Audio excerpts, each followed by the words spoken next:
para hindi masayang. Ito po ang aming retiree. Talagang nag-farm na. Tinotoo ang farming. Opo. Maganda po itong aliwan. Aliwan. Magaling po ito kaysa magtutong. Buti naman. Ano kaya sa mga babae?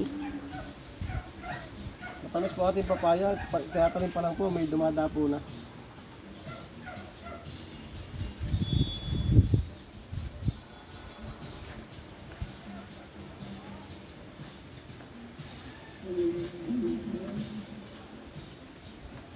Oh. Sinipat.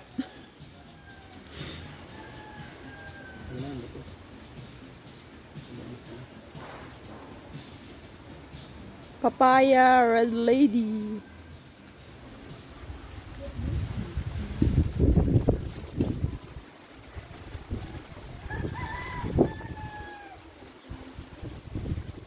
Dapat lang po tayo may nakahandang tirador para sa pangbugaw po ng manok at ng pusa.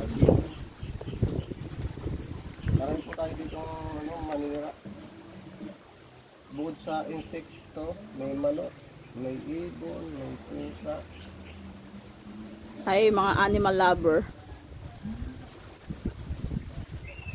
Yan po, tuloy po ating pag tinatabunan natin yung buto. Higit na po natin para madaling mahanin pag nagtaspan.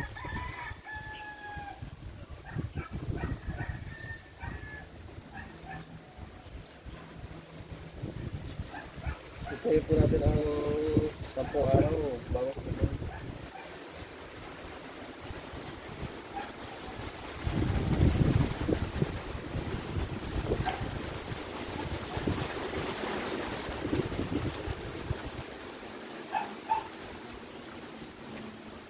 Balik po natin sa nursery sa ating greenhouse.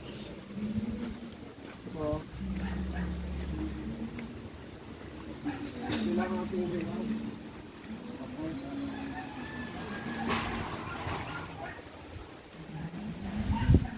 Lagi pong 100 dyan na ano. Ilang umaga po, manguha po tayo ng binhin ang basic. Huwag po natin hintayin na siya ay masyadong brown dahil bali nakalsikan na ang wala na yung kanyang seeds. Ay po, basta yung brown lang po.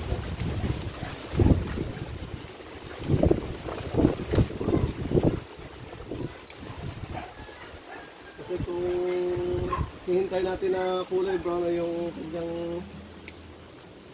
texture ay malamang ang karamihang seeds na itapo na sa baba sa lupa na matutukan ng manok. So huwag natin hintayin na sobrang brown. Nagbulaklak po ito at ngayon lang ako nakakita ng holy basil na ganito karami ang bulaklak.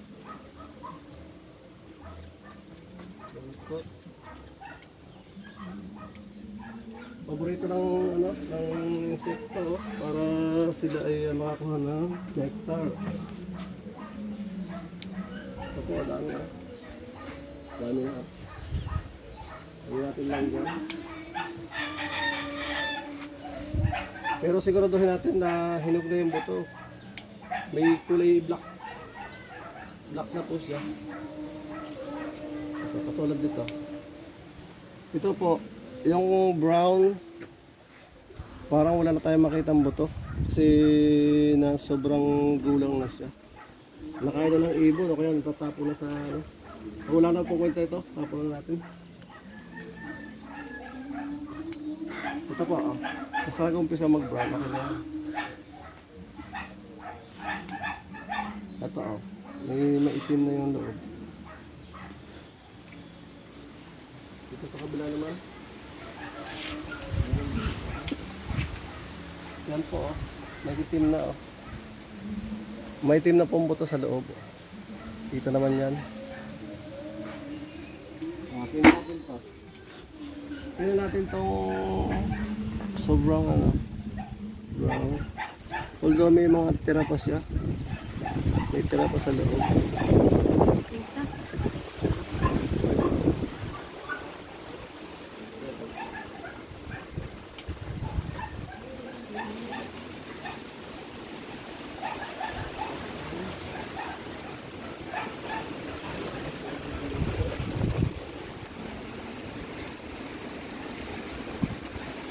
Ito madami na. Yan po ang seeds. Kitang-kita. Siguraduhin lang na kulay black na yung seeds. Wow, ang dami natin bubutuhin ulit. Ito mukhang meron pa. Meron, matured na. Pwede na itanim. Ito, matured na. Ang ganda. Kitang mo to. Ay, naku, hinangin na ng hinangin. Limtek. Amazing. First, you have vinegar. Here the... Cup of vinegar. Yeah, there. There is it. Excuse me. Oh, sorry. Hindi ko binabawa yung goodness mo kahapon. Okay, So I think good enough. it's covered again. Ayan, I make it boil. Okay. Totoo ba, Kaz, yung hindi dapat hinahalo-halo kapag nilagay mo na yung suka? Yeah, actually you can just leave it there, you know, to make it boil. Yeah, the longer the cooking process, the better. Kasi talaga mag-release yung flavor. Pinoy yung hilig natin sa maalat, di ba? Pero at least with Ajinomoto,